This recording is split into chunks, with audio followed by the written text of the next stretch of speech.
Ito oh, I'm sure magagalit na naman sila nito. Bakit sila magagalit? Ito na ang pinagsasabi ko. Kahit anong paninira nila ni VP Sara Duterte, tingnan niyo. Presidential survey, tingnan niyo. Sara Duterte pa rin ang number 1. 'Di ba? May 27.67% presidential survey yan ha. Okay, 2028 election according sa Tangere survey shows. Tingnan natin nasaan ba si Romualdez. May Romualdez ba? Hala, wala. So it means ayaw na mga tao kay Romualdez. Sara Duterte, konti lang kembot kay Raffy Tulfo. Leni Robredo, number 3 with 14.33%. Grace po, merong 10.20%. Isko Moreno, may 6.60%. Amy Marcos, merong 4.13%. Risa Hontiveros, may 3.73%. Manny Pacquiao, may 1.73%. Robin Padilla, 0.60%. At yung iba na hindi nila i-mention kasi wala talagang makukuha, 3.93%. So ngayon, number 1 pa rin si VP Sara Duterte sa mga taong gusto siyang maging presidente. Paano na yan? Sa sobra ninyong gustong sirain si VP Sara, nananatili pa rin siyang number 1 na gusto ng maraming Pilipino na maging presidente sa 2028. Ano kaya ang reaksyon sa mga bashers? Baka sasabihin ng mga bashers na, nako, gawa-gawa na naman yung tanggeri-tanggeri na yan. Baka binayaran yan ni Sara Duterte sa kanyang confidential funds. Ganon talaga ang mga reaksyon, Sa sobrang bitter na bitter ninyo, yun palagi ang nasa isip nyo, binabayaran. Well, in fact, kayo ang bayad. Diba mga kabibig? So, super happy naman tayo sa nagiging resulta sa survey na ginawa ng Tangri. Nako mga kabibig. So ano kaya ang reaction sa mga bashers? Sabi ng ating mga netizen, basahin natin ang reaction ng ating mga netizen. Popularity over credibility. Poor Filipino voters. So yung bumoto na gustong maging presidente si Sara, mga poor Filipino voters, bayad na naman o bayad daw ang survey ng Tangere. Huwag nang pabutuhin mga hindi nagbabayad ng tax. Wala naman silang ambag kundi mga bobong politiko na nakaposisyon ngayon, masakit na katotohanan. There's still 4 years and sure namin na papasok si Martin Romualdez. Martin Romualdez for president. Wow! Martin Romualdez for president daw. So double time ang ginawa ni Martin Romualdez ngayon para maging president. Nako mga kabibig. So, ano ang iyong komento tungkol dito? Na para yatang hindi pa rin nila mapapabagsak si VP Sara Duterte. Si Sara Duterte pa rin ang gusto ng maraming Pilipino na maging presidente sa 2028. Paano yan? Magagalit na naman kayo. Sasabihin nyo namang, naku, gusto nyo talaga na isang magnanakaw. Noon, ang sinasabihan yung magnanakaw, si Bongbong Marcos. Pero ngayon, ang sinasabihan yung magnanakaw ay si Sara Duterte. Nako, ang gulo-gulo ng mga brain cells nyo. Palaging ganyan ang mga utak nyo. Hindi ko maintindihan kung ano ang gusto nyo mga kabibig. Yung mga ibang kokak dyan, ewan ko. Parang sunod sa agos lang. Kung ano yung mga sinasabi ng kakamping at mga dilawan, ay nako, yun din ang susundin nila. Excited pa naman daw sila. Anong pinaka-excited nilang gagawin? Oy, ewan ko sa mga pinklawan. Oy, gusto na naman nila si ang gusto na naman nila ay si Leni Robredo talaga ang gusto nilang tawag dito, maging DepEd Secretary. Go, VP Sara iboto Martin Romualdez. Iboto. Malabong pumasok sa service tambaluslos. Tama na, sobra na. Noto Romualdez. Tambuwaya number 1 sa Inodoro, sabi na isang netizen. Ito pa ang mga sinasabi. Actually, time pa lang ng PIDEA Leaks investigation, worried na ako eh. He did not really support Senator Bato. Mabuti pa si Bato, may ginawa. Pero si Bongo, wala. Boy selfie lang ang ginawa sa Senado ni Bongo. Ang kuting na dagit na meow-meow. Nung kay JC nung KOJC raid, walang imik si Bongo. Pero ngayon, sinabi niya na mahal ko ang mga taga Davao kasi isa akong Davaoenos. Nako, ang galing pala ni Bongo. Nako, si Tamba negative 3% yan. Kahit anong sira nila kay VP Sara, mataas pa rin ang tiwala sa mga Duterte. Dahil makikita at nararamdaman namin na tunay na may malasakit at mahal ni VP Sara ang mga tao. Yung mga bangag laging insecure. Kayo talaga. God bless Kabibig. Salamat sa mga nanood ngayon. Mas fit si Gadon for DepEd kasi Robredo. Oh, gusto daw dito Bongo flower vase daw.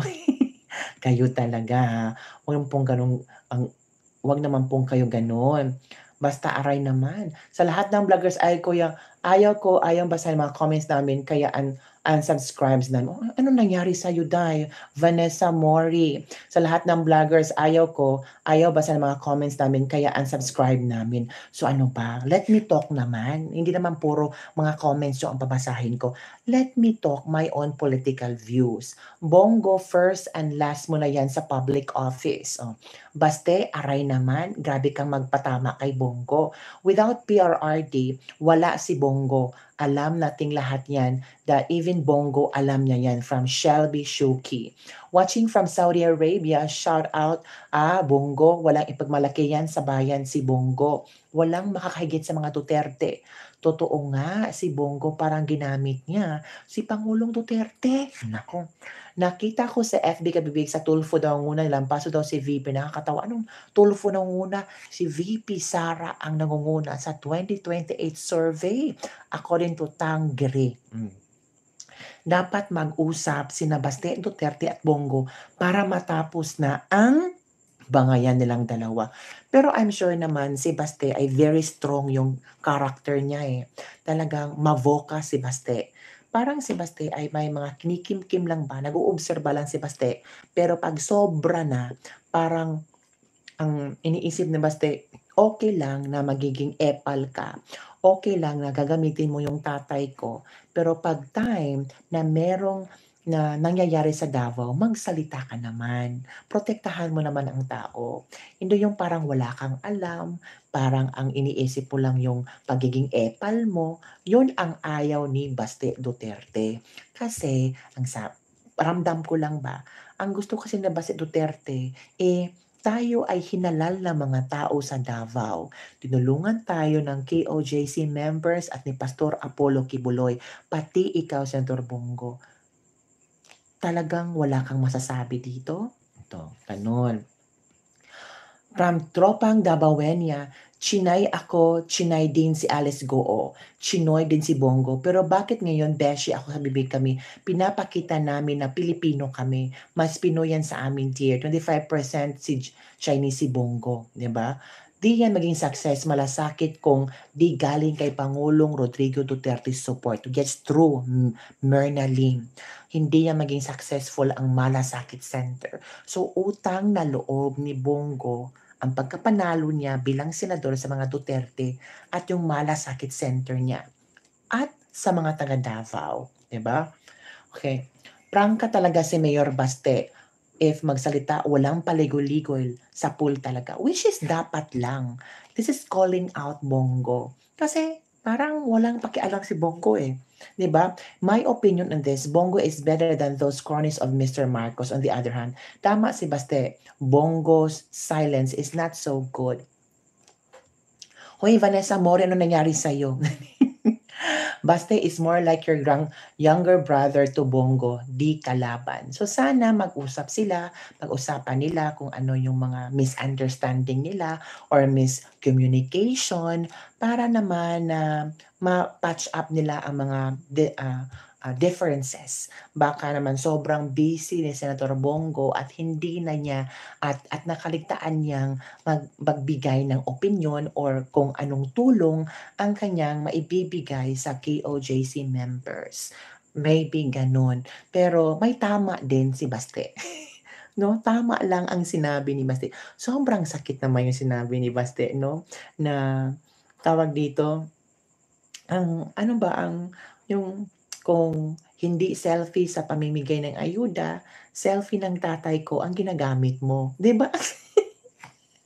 Grabe, parang ano ba, parang ang sakit kung talagang, um, ang sakit yung parang anong tawag dito ba, yung sobrang makaka-realize ka talaga na, "Uy, mali pala yung ginawa ko. Akala ko hindi hindi ramdam ng mga Duterte na ganito yung political strategy ko." Yung mga gano'n ba? Alam niyo naman ang politiko, 'di ba? Ang galing ng mga politiko, uy, they know how to maneuver things for their benefit, 'di ba?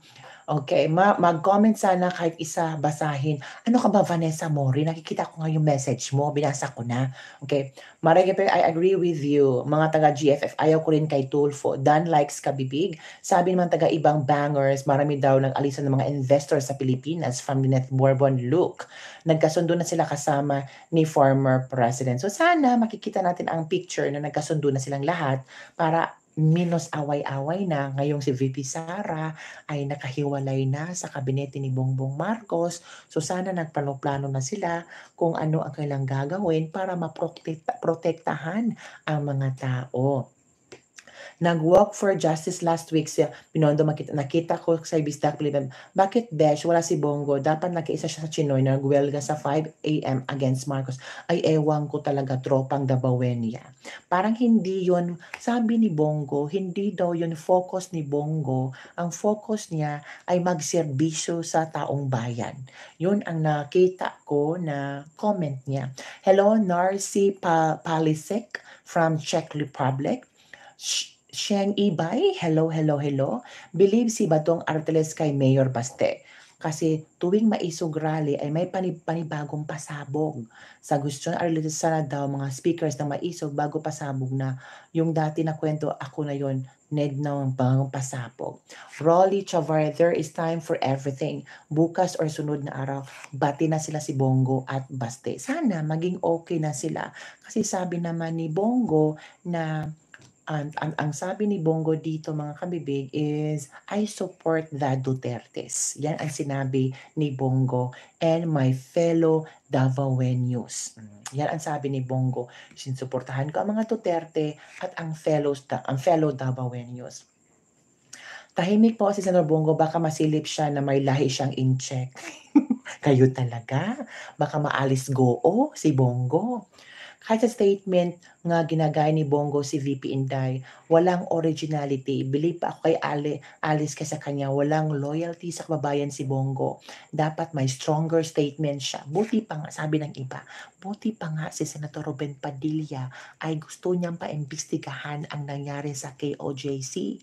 Pero si Bongo, as in dead ma. Oh, yun ang sabi. Mananahimik na siya forever, Bongo. 'Di ba? Hello, kabibig from Jessie Bayan. Shuni, hello, hello, hello.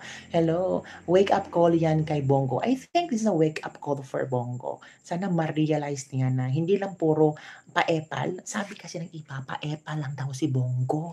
Oo.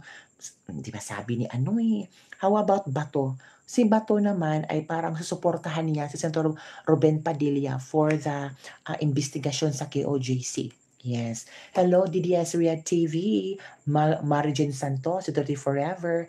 Iboboto ko pa rin si Bongo. Daming matulungan naman. Hindi, we are not discussing whether you will vote or not vote Bongo. But we want Bongo to stand up. We want Bongo. We want Bongo na, ang tawag dito,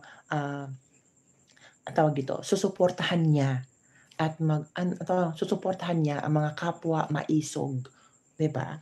Halata naman si Bongo, publicity yung ginawa ni Bongo, ginagamit pa niya si Tatay Digong from Ate Vilma.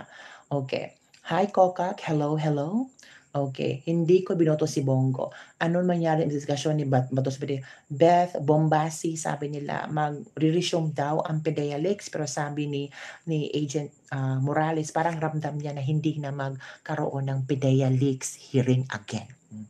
BBM lang sa Kalam Forever from Ninita's Vlog. Okay lang po, ipaglalaban nyo si BBM. Wala pong problema yan. Lucia Ocampo, hello, hello po. Speak up, Bongo. We need you to speak up. Balingbing yan si Bongo from Apolonio Marquez. Yun na nga mga kabifig, yun ang mga pasaring, yung parinig ni Mayor Baste Duterte. Sana makarinig din si Bongo, sana ma-realize niya. Pero ngayon nag-post naman siya na I support Duterte and ako ay isang Dabawenyo. So baka okay na iyon. Baka okay na ni Baste ang post ni or ang statement or ang kaniyang saloobin ni Bongo sa mga nangyayari ngayon sa Davao. Ako, ewan ko. Bahala na sila. Ganun talaga ang mga politiko.